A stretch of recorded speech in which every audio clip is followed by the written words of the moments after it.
Aliyekuwa naibu rais wa Kenya Rigathi Gachagua na wanachama wa upinzani wameenda katika kaunti ya Kisii na kaunti ya Kericho. Hili wamekutana na wananchi katika eneo hilo na wananchi kutoka eneo hilo wameonyesha furaha kukutana nao. Baadhi ya wananchi wameendelea kuimba nyimbo zao za one term. Kwa sababu William Ruto anaangalia TV. Tupatie ujumbe kutoka Bomet. Ya Kipsigis. Ako kwa hii kamera. Mwambie wewe Ruto wewe. Wewe Ruto. Kabla hujaenda Sekuru kujenga barabara ya Kalonzo Musyoka, kuja hapa Bomet nyumbani ujenge barabara za nyumbani, si ndio? William Ruto wa Kipsigis wa Bomet wanakuambia kabla hujajenga stadium ya Mandera, kuja hapa nyumbani Bomet ujenge stadium ya Bomet. William Ruto hawa Kipsigis wakiwa Bomet wanakuambia ukidanganya Wakenya wengine, hapana danganya watu ya nyumbani. Hawa wa Kipsigis wameniambia nikuambie, ulipokuwa hapa ulisema ng'ombe usiulizwe, utalete wewe mwenyewe. Wanauliza sasa ni mwaka 4 unaendelea kwenda nyumbani. Hii ng'ombe ya Kipsigis ulisema utalete siku gani?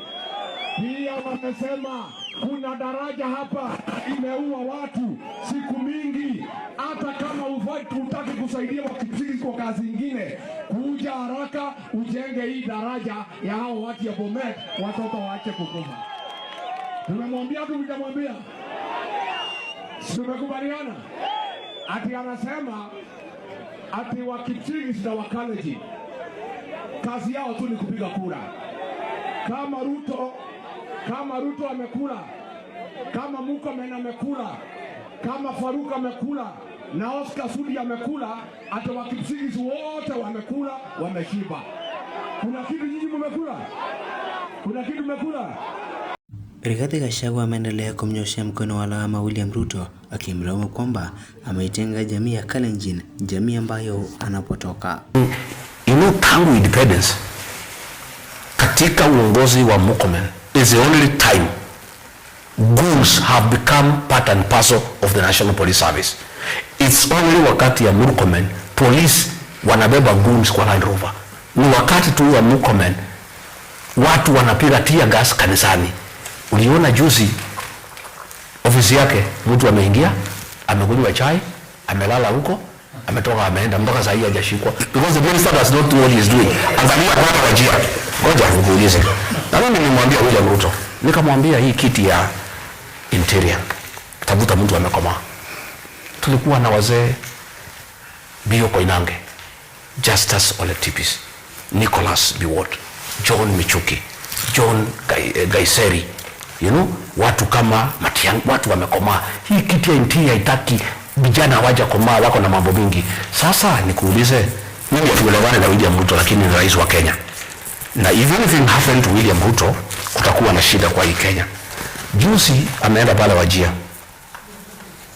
pahali ambaye inajulikana iko bandits, iko watu ya Al-Shabaab. Mtu ametoka huko anakuja mpaka pahali rais ako. Kama angekuwa suicide bomber, rais angeuawa. Minister of Interior by now should have resigned. Inspector General should have resigned. Mpaka rais wa Jamhuri ya Kenya hana security. Wacha sisi sasa tunalalamika ati mtu naniwajia pahali ambayo inajulikana iko matatizo, iko attacks ya terrorists, iko bandits. Ati mtu ametoka na hajulikani, amepita all the security cordon, amekuja mpaka kwa rais mwenyewe, ameshikwa hapa na ADC kama anakuja kwake. Kama alikuwa amekuja ni suicide bomber, tumekuwa tunasema nini leo? Kwa sababu rais ameenda amechukua kiti ya interior, amepatia kijana excited who have nothing, he knows nothing, hana experience. Asante kwa hilo mheshimiwa, kwa sababu Kipchumba Murkomen yuko hapa waziri. Na tunazungumzia kwa sababu wangu hiyo ni public officer, sio lazima ngoja, hiyo ni public officer. Jana alikuwa anasema ati sisi tunabeba tear gas. Sisi hatukuweko. Yeye ni public officer. His conduct must be discussed. Na mimi nataka niambie jamii ya Wakalenjin, huyu Murkomen, Faruk na Sudi ndio watansamia. Huku joto la kisiasa likiendelea kutokota hapa nchini Kenya, wanachama wa upinzani wameapa kuendelea kuzuru kaunti kadhaa hapa nchini Kenya ili kuuza manifesto yao kwa wananchi hapa Kenya ili kuwashawishi pia kuwachagua katika uchaguzi ujao wa mwaka 2027. Katika upande mwingine, wanachama wa chama cha ODM wamegawanyika kuwa mara mbili, wengine walinda mwananchi na wengine walinda ground.